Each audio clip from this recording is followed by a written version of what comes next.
The Lancaster estate stood atop Blackthorn Hill like a crown upon Ravenwood, Massachusetts. From a distance, its Victorian architecture projected dignity and old money, massive stone walls, towering chimneys, and meticulously maintained gardens. To the residents of Ravenwood in the late 1800s, the Lancasters represented American aristocracy at its finest.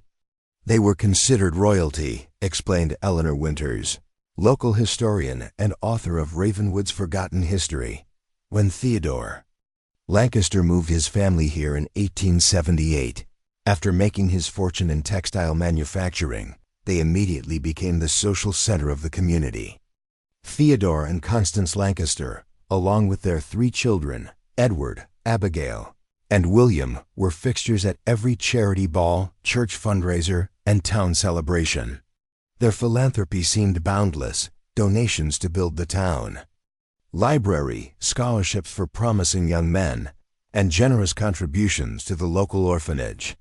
The Lancaster Christmas parties were legendary, recounted James Miller, 92, whose grandfather served as the town doctor. My grandfather said they would invite the entire town council, all the prominent businessmen, even the governor once. The house would be decorated like something from a fairy tale. Behind closed doors, however, another narrative was taking shape. Employment records, recently discovered in the county archives, reveal an unusual pattern. Between 1880 and 1957, the Lancaster household employed an estimated 42 young women as domestic staff. Of these, at least 17 seemingly vanished without explanation. What initially caught my attention, said Dr. Rebecca Chen, forensic anthropologist and lead researcher of the Lancaster case, was the complete absence of resignation notices or forwarding addresses for these women. In a household that otherwise maintained meticulous records, this stood out as anomalous. Most disturbing were Theodore Lancaster's private journals, discovered hidden in a wall safe during the estate's renovation in 2018. One entry from October 1881 reads, "Hired Mary Sullivan today. Irish immigrant, no family in America. Ideal for our purposes. Constance approves." 3 months later, another entry simply stated, "Mary served her purpose. Edward performed admirably during the ritual." The family bloodline strengthens. The Lancaster children appeared exemplary in public, educated at prestigious institutions, participating in community affairs, and eventually marrying into other wealthy families. Edward, the eldest, took over his father's business interests and expanded the family fortune. Abigail became a prominent socialite, known for her elaborate parties and fashion sense. William pursued politics, eventually serving 2 terms as a state senator. What's remarkable is how they maintained this immaculate public image, noted Dr. Chen. Even as young women disappeared from their household with alarming regularity, no questions were ever raised. The family's influence was so pervasive that these absences went completely uninvestigated. Church records indicate the Lancasters were devoted parishioners at St. Michael's Episcopal Church, yet archaeological evidence would later suggest they practiced something far more sinister in the privacy of their estate. A hidden room discovered in the basement during the 2018 renovation contained symbols etched into stone walls that predate known occult practices in the region. "We've only begun to understand what happened in that house," said Detective Michael Ramirez of the Ravenwood Historical Crimes Division. "But what we do know suggests that the Lancaster legacy is built on something unspeakably dark." As the 19th century gave way to the 20th, the Lancaster influence only grew stronger. And with it, the disappearances continued with clockwork precision. The Lancaster family's meticulous record-keeping revealed a disturbing pattern. Every 3 to 5 years, a young woman would disappear from their service. County employment records show that these women shared striking similarities. All were between 17 and 23 years old, unmarried, typically immigrants or from disadvantaged backgrounds with minimal family connections. They were specifically selecting vulnerable women, explained Dr. Sarah Johnson, criminal psychologists specializing in historical cases. These were young women who wouldn't be missed, whose disappearances wouldn't trigger investigations. Harriet Wilson, hired in 1885, was documented in household ledgers for exactly 7 months before her name vanished from the records. The family claimed she left to marry a man from Boston, yet no marriage certificate was ever filed. Similar stories emerged for Isabella Rodriguez, 1889, Catherine O'Malley, 1893, and Josephine Baker, 1898. Margaret Collins, now 87, shared her grandmother's recollections. "My grandmother was a shopkeeper in town. She remembered how peculiar it was that these girls never said goodbye to anyone. They'd be seen shopping in town one week, then simply gone the next. When people asked the Lancasters, there was always some convenient explanation." Theodore Lancaster's journals grew more cryptic over time, using a coded language that historians have only recently begun to decipher. Entries referenced the harvest, vessels, and feeding the foundation. One particularly troubling passage from 1891 reads, "The cycle approaches completion. Edward has selected the next vessel himself, a promising development. The bloodline must remain strong. The house demands its due." Former groundskeeper Frank Thompson's testimony, recorded in 1972 and recently discovered in university archives, provides rare insight into the family's strange behaviors. Every few years, they'd have these private ceremonies. Staff would be given the night off, except for the new girl. "We were told to stay away from the main house, but I heard things. Chanting, screaming. Next morning, they'd say the girl had decided to leave suddenly. Mr. Edward would give me special instructions to till certain areas of the garden afterward." As Theodore aged, his son Edward assumed control of both the family business and their darker traditions. Edward's wife, Victoria, from the wealthy Hamilton family of Rhode Island, became an enthusiastic participant. Their correspondence, preserved in the Hamilton Family Archive, contains veiled references to continuing the necessary work and ensuring the house remains nourished. "What makes this case so chilling," observed Detective Ramirez, "is the intergenerational nature of these crimes. This wasn't one disturbed individual. This was systematic predation passed down as a family tradition." The pattern of disappearances continued with mathematical precision. Personnel records show Eliza Thompson, 1902, Ruth Chun, 1906, and Maria Vasquez, 1911, all vanished without trace after working at the estate. During this period, Edward Lancaster's prominence in Ravenwood society reached its zenith. With his appointment as chairman of the town council in 1907, the family had effectively positioned themselves above suspicion, noted Eleanor Winters. Edward controlled the local police force through political appointments. The town newspaper depended on Lancaster family advertising. They created a perfect system where questioning the Lancasters meant risking your livelihood. A 1909 letter from Victoria Lancaster to her sister contains perhaps the most disturbing evidence of the family's mindset. "These girls serve a purpose far greater than mere housework. They contribute to something eternal. The house must be fed. And through it, our family prospers. I've come to see the beauty in the necessity of it all." By the early 20th century, the Lancasters had established not only a pattern of predation, but a belief system that justified it, one that would continue with frightening consistency for decades to come. October 12, 2018. Historical preservationist Diane Foster stood in the dust-filled basement of Lancaster Manor, staring at the wall that shouldn't have been there.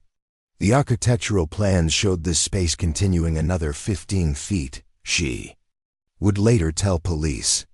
There was no reason for this wall to exist. When workers removed the relatively new drywall, they discovered something unexpected: an older brick wall with a small iron door, sealed with concrete. What lay beyond would launch the most comprehensive investigation into the Lancaster family's dark history. Initially, we thought we might find Prohibition-era liquor or maybe valuable heirlooms, explained Detective Ramirez. What we actually discovered was much worse. The hidden chamber, approximately 15 feet square, contained an altar-like stone structure in its center. The walls were covered with strange symbols etched into the stone, concentric circles, arcane geometric patterns, and what appeared to be a family tree drawn in a substance later confirmed to be human blood. Carbon dating placed the chamber's construction around 1879, shortly after the Lancasters acquired the property. The symbology appears to be a hybrid of several occult traditions, noted Dr. Elena Rodriguez, expert in historical occult practices. At Miskatonic University, there are elements of ancient European blood rituals combined with certain Native American spiritual concepts that were likely misappropriated and corrupted. The central theme seems to be the transfer of vitality from one being to another. More disturbing were the items found beneath the stone altar. 17 small cloth pouches, each containing a human tooth, a lock of hair, and a personal item, a hairpin, a small crucifix, a thimble. Each pouch was meticulously labeled with initials and dates spanning from 1881 to 1957. That's when we knew we were dealing with something beyond ordinary historical interest, said Foster. This was evidence of multiple crimes. The discovery prompted authorities to bring ground-penetrating radar to the estate grounds. Within days, they identified 17 distinct anomalies in the soil of the vast gardens, areas where the earth had been disturbed at depths of approximately 6 feet. Local journalist Marcus Chen, who has followed the case since its beginning, described the scene. They excavated the first site very carefully, like an archaeological dig. What they found was the remains of a young woman, estimated to be in her early 20s, buried in a bizarre manner. The body was positioned face down, hands bound behind her back with copper wire. Most disturbing was the evidence of small holes drilled into the skull while the victim was still alive. Forensic analysis matched the remains to Mary Sullivan, the first girl mentioned in Theodore Lancaster's journal. Similar excavations would eventually uncover 16 more bodies, each buried in the same ritualistic fashion, their timelines corresponding exactly to the disappearances documented in household records. Each burial followed the same pattern, explained Dr. Chun. The victims were subjected to a specific ritual that involved blood drainage while still alive, followed by the extraction of a tooth and drilling of the skull. The positioning of the bodies, all face down with specific alignment to the main house, suggests this was part of a belief that they were somehow feeding the property. Archival research uncovered additional evidence. County tax records showed that following each disappearance, the Lancaster family businesses experienced unusual prosperity, new acquisitions, expanded operations, or sudden resolution of financial difficulties. There appears to have been a belief that these sacrifices brought literal fortune to the family, noted Dr. Rodriguez. A perversion of the concept that blood nurtures growth. As news of the discoveries spread, elderly residents of Ravenwood began coming forward with long-suppressed memories. Harold Jenkins, 93, recalled, "My father worked for the town's telegraph office. He once mentioned how strange it was that every few years, the Lancasters would send identical telegrams to different cities, Boston, New York, Chicago, announcing job offers to their missing maids. He suspected they were creating false trails.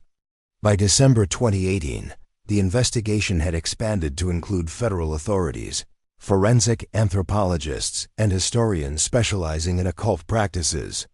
What began as a renovation project had evolved into the most significant historical murder investigation in Massachusetts history. The discovery of human remains on the Lancaster estate unleashed a flood of long-suppressed testimonies. Family members of the victims, who had spent decades wondering about their disappeared relatives, finally began to piece together the truth. Sophia Kowalski, 76, traveled from Chicago after reading about the investigation in the national news. Her great-aunt, Eva Kowalski, had been employed by the Lancasters in 1922 before suddenly moving west, according to family lore. "My grandmother never believed that story," Sophia explained, her voice wavering. Eva wrote letters home every week, talking about saving money to bring her younger sister to America. Then the letters just stopped. A month later, they received a final letter, supposedly from Eva in California, saying she had married and wouldn't be in contact anymore. "My grandmother always said the handwriting looked wrong." Forensic document analysis would later confirm that the final letters sent by several victims were forgeries, likely written by Victoria Lancaster, whose distinctive handwriting patterns appeared across multiple specimens. Perhaps the most chilling testimony came from Martha Wilson, now 97, who had worked briefly as a kitchen maid at the Lancaster estate in 1943. There was another girl there, Beatrice, pretty thing, from somewhere in Europe. "One night, I woke up to screaming coming from the basement. When I tried to go downstairs to see what was happening, the butler stopped me, said I'd be dismissed if I didn't return to my room immediately." Martha continued, "The next morning, Mrs. Lancaster told us that Beatrice had received news that her family in Europe had been killed in the war, and she'd left during the night to join relatives in New York, but Beatrice's coat still hung in the closet, and her small suitcase was under her bed.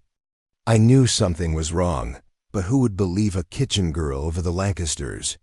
Researchers also uncovered a half-finished letter in Beatrice Cohn's handwriting, hidden between the pages of a book in the Lancaster library. The letter, dated one day before her disappearance, read, "Dearest Mother, something strange is happening here. Last night I heard Mrs. Lancaster tell Mr. Lancaster that I would be suitable. I don't know what she meant, but the way they looked at me made my blood run cold. The other staff won't talk about it, but there are whispers about girls who disappeared. I think I should." The letter ended mid-sentence. Former police officer Raymond Thompson, who served on the Ravenwood Force from 1948 to 1976, provided crucial insight into how the family evaded detection. Everyone knew not to investigate too thoroughly when it came to the Lancasters. Chief Morris was on their payroll. Once, a girl's mother came from Boston, asking questions about her daughter who'd worked for them. Morris personally told her that the girl had been seen boarding a train west. He later bragged about it at the station. As investigators dug deeper, they discovered patterns of systemic corruption that had protected the Lancasters. Town records revealed that multiple Lancaster family members had served on the boards of local banks, the hospital, and even the orphanage, institutions that might otherwise have raised questions about missing young women. "They created a perfect system," explained historian Dr. James Wilson. "Their charitable donations ensured loyalty, their political connections provided protection, and their careful selection of victims, primarily immigrants and orphans, meant there was rarely anyone powerful enough to demand answers." A diary belonging to Abigail Lancaster, discovered in a collector's estate in Vermont, provided disturbing insight into the family's mindset. In an entry from 1934, she wrote, "Mother instructed me today in the selection process. The vessel must be pure," she says, "with no attachments that might create unwanted attention. The cycle must continue, for the house requires nourishment, and through it, our bloodline prospers. I find I have a talent for identifying suitable candidates." This diary confirmed what investigators had begun to suspect, that the women weren't chosen at random, but rather selected according to specific criteria related to the family's ritualistic beliefs. Most disturbing was the gradual realization that knowledge of these disappearances had persisted in Ravenwood's collective memory for generations, manifesting as local superstitions. Children were warned not to walk past the Lancaster estate at night. Local folklore included stories of the hungry house on the hill that consumed young women. The town knew concluded Detective Ramirez. Not the specifics, perhaps, but at some level, they knew. And the silence of an entire community allowed this to continue for nearly 80 years. The breakthrough in understanding the Lancaster family's horrific practices came from an unexpected source, a collection of leather-bound journals, discovered in a hidden compartment of Victoria Lancaster's writing desk during the estate inventory. Written in a cipher that took cryptologists 3 months to decode, the journals detailed the family's macabre belief system and ritualistic practices with clinical precision. The text reveals a twisted cosmology, explained Dr. Rodriguez. The Lancasters believed their home was a living entity that required periodic feeding through human sacrifice. In return, this entity, which they called the benefactor, would ensure the family's prosperity, health, and influence. Victoria's journals described a ritual that had been refined over generations. The selected young woman would first be isolated from other staff through a quarantine pretext. On the night of the ritual, typically during specific lunar phases, she would be brought to the basement chamber, where family members would gather wearing ceremonial robes, described in disturbing detail. The most horrific passages detailed the actual ritual. The vessel must remain conscious throughout the procedure, Victoria wrote. The benefactor requires the vitality of awareness. First extraction begins at the crown, referring to a small hole drilled at the top of the skull, allowing the essence to be drawn upward. The second extraction occurs at the heart, circulating the offering throughout the house foundations. The vessel's sphere is not incidental but essential. It purifies the offering. Forensic analysis of the remains confirmed these accounts. All 17 victims showed evidence of the same wounds. A small trepanation in the skull performed while the victim was alive, followed by exsanguination through a precise incision near the heart. The bodies were then buried in specific locations around the property, creating what the journals called a nourishment network for the estate. They believed they were feeding the house itself, said Dr. Chun. The positioning of the graves corresponds to architectural support points and water sources for the estate. In their twisted logic, they saw these women as components of the home's continued vitality. Perhaps most disturbing was the family's rationalization of these atrocities. In one journal entry from 1928, Victoria wrote, "These girls serve a higher purpose with us than they ever could in their limited lives. They become part of something eternal, their essence absorbed into the legacy of greatness. It is a transformation, not an ending."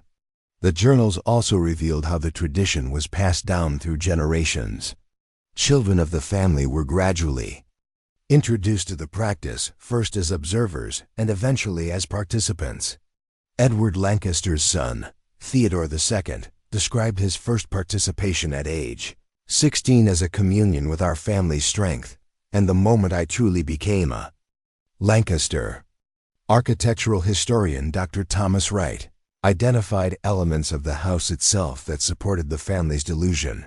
The original architect, Nathaniel Blackwood, was known for incorporating esoteric symbols into his designs.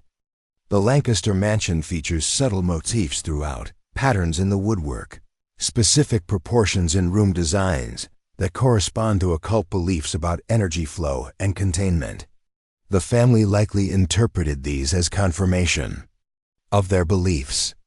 As investigators reconstructed the rituals through physical evidence and written accounts, they discovered that the Lancaster family had created an elaborate mythology around their crimes. They believed that the first ritual in 1881 had awakened the house, creating a pact that required regular offerings to maintain. The most chilling aspect, noted Dr. Johnson, is how this evolved from superstition into a multi-generational family tradition. These weren't crimes of passion or even ordinary serial killings.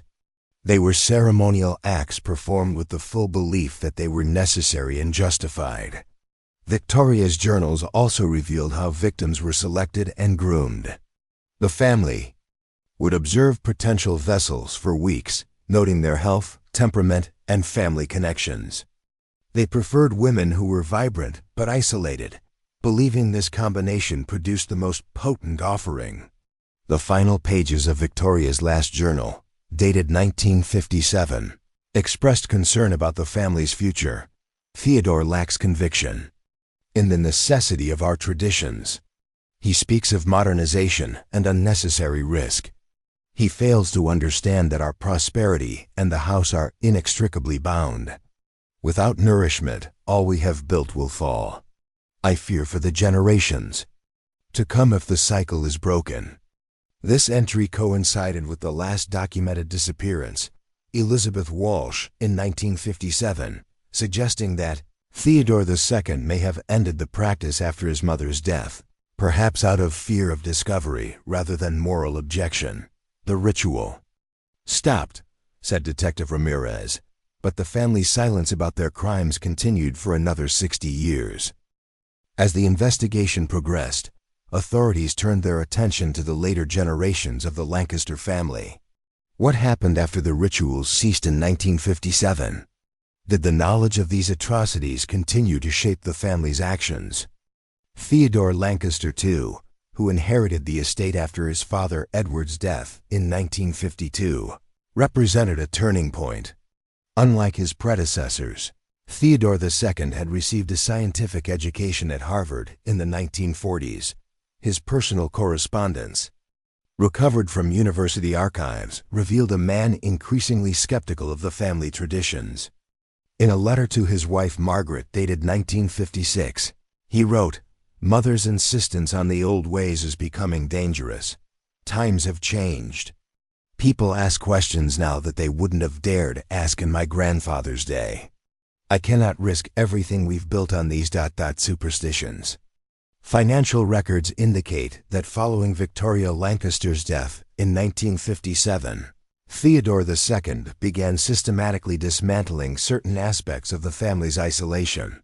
He sold several family businesses, diversified their investments, and reduced their prominent role in Ravenwood's social hierarchy. He was creating distance, explained financial historian Dr. Evelyn Park, moving family assets into more anonymous investments, reducing their public profile. It appears he was trying to dilute the Lancaster identity that had been so carefully cultivated for generations. Most significantly, Theodore II sealed the basement ritual chamber in 1959, covering the original entrance with a new wall and removing all obvious evidence of its existence. Contractor records, discovered in county archives, show payments for structural modifications to the basement, though the true nature of the work was disguised. He didn't destroy the chamber, noted Detective Ramirez. He preserved it, hidden away. That suggests he wasn't rejecting the family history so much as concealing it. Theodore II and Margaret had 3 children, Robert, Elizabeth, and James, who came of age during the 1960s and 70s. All 3 were sent to boarding schools far from Ravenwood, breaking the tradition of educating Lancaster children locally. Family correspondence suggests this was a deliberate attempt to separate them from the family's dark legacy. The question that haunts this investigation, said Dr. Johnson, is how much did the later generations know? Were they protecting family secrets they fully understood, or were they themselves kept in the dark? Interviews with surviving Lancaster descendants provided conflicting accounts. Elizabeth Lancaster Wilson, now 75 and living in Seattle, claimed complete ignorance. Father never discussed family history. The basement was strictly off limits, but we assumed that was because of structural concerns. I'm devastated to learn what my ancestors did. It's unimaginable. Her brother James, however, hinted at darker knowledge. There were whispers, things adults would stop discussing when we entered rooms. I once found some of my grandmother's journals when I was 15, but Father caught me and I'd never seen him so angry. He burned them that night. Said some family memories needed to stay buried. The most revealing testimony came from Catherine Morris, former housekeeper for the family from 1963 to 1982. Mr. Theodore would have nightmares. Terrible screaming in the night about the girls in the walls and feeding the house. Mrs. Margaret would calm him down, tell him it was over, they were safe now. I pretended not to hear, but you don't forget things like that. As Lancaster family influence declined in Ravenwood through the 1970s and 80s, the estate itself fell into partial disrepair. Theodore II died in 1989, and his children showed little interest in maintaining the property. It was Robert's son, Michael Lancaster, who ultimately decided to sell the estate in 2017 to Historical Preservation Society, the decision that would eventually expose the family's crimes. "I wanted to be free of it," Michael explained in a written statement through his attorney. "That house always felt wrong, cold in ways that had nothing to do with temperature. Growing up, we were told to be proud of our heritage, but there was always something unspoken, something dark beneath the family pride." Psychological profiles of the later Lancaster generations reveal a family haunted by unexplained anxiety, recurring nightmares, and a persistent fear of the ancestral home. Multiple family members sought psychiatric treatment for similar symptoms. Dreams of faces in the walls and voices from beneath the floors. Even without explicit knowledge, concluded Dr. Johnson, trauma can be inherited. The Lancaster descendants carry the psychological burden of actions they may never have fully understood. The question of legal culpability for these later generations remains complex. While no evidence suggests they continued the rituals, their silence potentially enabled the concealment of historical crimes. "There's a difference between moral and legal responsibility," noted prosecutor Dana Williams. "The statute of limitations has expired on these historical crimes, but the ethical questions linger. How much did they know? How much should they have questioned? And what do they owe to the families of the victims?" On September 15, 2023, after 5 years of investigation, forensic analysis, and historical research, the Lancaster case culminated in an unprecedented memorial service. Representatives from 17 families gathered at Ravenwood Cemetery to finally lay their long-lost relatives to rest with proper ceremonies. Maria Vasquez, great-niece of 1911 victim Lucia Vasquez, addressed the gathered mourners. "For over a century, our family wondered what happened to Lucia. My grandmother died still looking for her sister. Today, we finally bring her home, not just her remains, but her truth. She wasn't forgotten. She wasn't just someone who disappeared. Her life mattered." The memorial ceremony represented the first step in a complex healing process, not just for the victims' families, but for the community of Ravenwood itself. Mayor Rebecca Chun, who spearheaded the memorial initiative, acknowledged the town's historical complicity. "Ravenwood failed these women. Our ancestors chose silence and deference to power over justice. We cannot undo that, but we can ensure it is remembered and never repeated." The Lancaster estate, now owned by the Massachusetts Historical Society, has been transformed into a research center focused on historical justice and the documentation of overlooked victims. The hidden ritual chamber remains intact but is closed to the public, preserved only for scholarly research into how wealth and privilege enabled decades of unpunished crimes. "We considered demolishing it," explained Dr. Wright, "but ultimately decided that erasing this history would be another form of injustice. Instead, we've created an education center that honors the victims while examining the societal factors that allowed these crimes to continue for so long." Forensic genealogists have worked tirelessly to trace the family lines of all 17 victims, many of whom had immigrated to America seeking better lives. The process revealed poignant stories of families who never stopped searching, who passed down through generations the mystery of a sister-daughter or aunt who had gone to work for a wealthy American family and then vanished. "My great-grandfather kept every letter my great-aunt Catherine sent before she disappeared," shared Patrick O'Malley, who traveled from Ireland for the memorial. He taught his children to say prayers for her every night, not knowing if she was alive or dead. Finding out what happened is horrific, but it's also a completion of a circle that remained open in our family for generations. The Lancaster case has prompted a re-examination of similar historical disappearances across New England.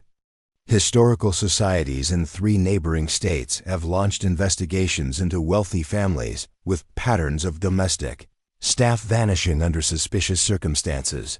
The psychological impact on the remaining Lancaster descendants has been profound. Several have changed their surnames and relocated.